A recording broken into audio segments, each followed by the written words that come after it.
Hare Krishna.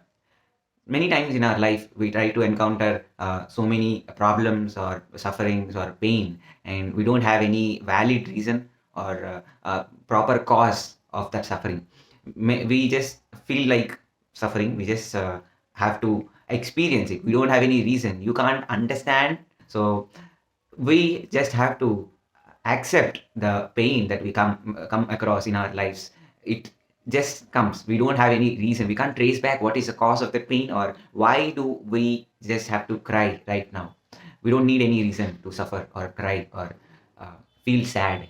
And that makes me rethink about the same point that if we don't need any reason to suffer, we don't need any reason to smile and be happy in our life as well. But still, the situations that are created will be miserable or troublesome or painful. In fact, the mind itself will be a little bit into a sad mode, you can say, and we don't have any reason for it, as I said. And what do we do in such situations? In such situations, anything you try, you may try to hear some music or watch some music or movies, or you try to hang out with some friends, go for a long ride, read some books, try to sleep, try to avoid your idle time, engage yourself in works and try to manage other things. And you try to distract yourself in all possible ways, try to share yourself, express your feelings to others, and try a lot of spiritual paths and activities. And there could be so many, but still, after all these activities, after all the experiments that you have done, you'll come back again to the square one, and you will feel the same things running around your mind in a repeat mode. The same little things that's creating trouble, creating problem, havoc inside your mind or in your heart. It keeps continuing. And why do we have to face it? What is the reason? Why I only have to suffer, and why should I cry or feel the pain and without any reason? Any pain that we experience in our life, if there is any purpose or reason, if you can understand why you are suffering, it will be bearable. But if you don't understand why we are suffering, if you don't understand the reason behind the pain, it's not understandable. The pain is not understandable. You cannot bear it for a long time.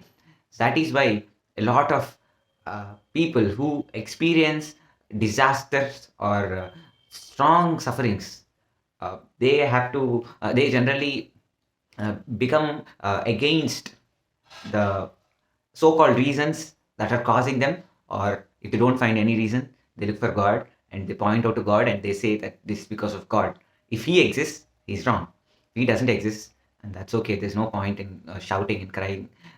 Let me cry for some time, and it continues. So basically, such moments in our life keep coming, and we just have to be patient, and we just have to accept ourselves that it's okay to cry, it's okay to be afraid of, it's okay to be scared of some situations in our life which are not in our control. And we may not know what is the reason, what is the understanding, what is the purpose of the suffering that we are going through, but we just have to tolerate and be patient for the time the mind gets used to it. So you may experiment with a lot of distractions, but still it won't work. Only thing you have to do is you have to keep doing your dharma, doing your duties, irrespective of whether you feel like doing it or whether you don't feel like doing it. But still, you just have to keep moving. You don't have to sit down, cry, and lament for the situations or the problems or the pain that you're going through. You can cry, there's no problem, that's completely okay. But there's no point in just crying. One day you just have to wipe off your tears and you have to start working as usual, and slowly let the time heal. And Krishna says in Bhagavad Gita that he is the time, he is the ultimate destroyer, and not just the destroyer of the things, he is the destroyer of the pain and the sufferings that we are going through. And he can destroy anything. So why not the problems and the pain and the sufferings? He can do that. But just accept the things that you are going across in your life, all the problems and the pains. Let them flow through you in your life, and it's okay to go through them. Everyone goes through it. It's normal. There is no problem with that. You just have to accept it and try to be more patient. Try to get used to that pain. Krishna actually says, Arjuna asks this question. Arjuna asks, like, what is the reason? Why, Krishna? Why only I am suffering? Why only I am in this situation? Why only I have to kill my family members? Why are you giving me this pain? Why I have to cry? Why I have to suffer? Arjuna asks this. Then Krishna says, Arjuna, don't try to ask why. It's a past, it's about past. Because of your past actions, you are in this current situation. Past is very difficult to analyze. Karma is very difficult to understand. It's very complex and mysterious. You don't focus on karma. Don't focus on why. Focus on dharma. Focus on what you have to do right now. Focus on present and future, not on the past.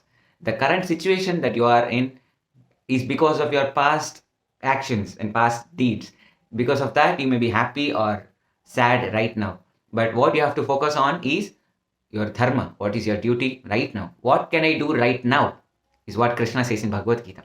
Focus on that, focus on present, and focus on future. Whether it may be a good moment or a sad moment, doesn't matter. The moments, situations are created by our past actions.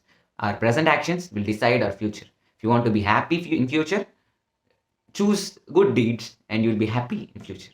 Hare Krishna. Thank you so much. Just like Arjuna, let us also use this miserable moments to move towards God. Hare Krishna. This is Prasanth from Gita4youth. Thank you so much for watching.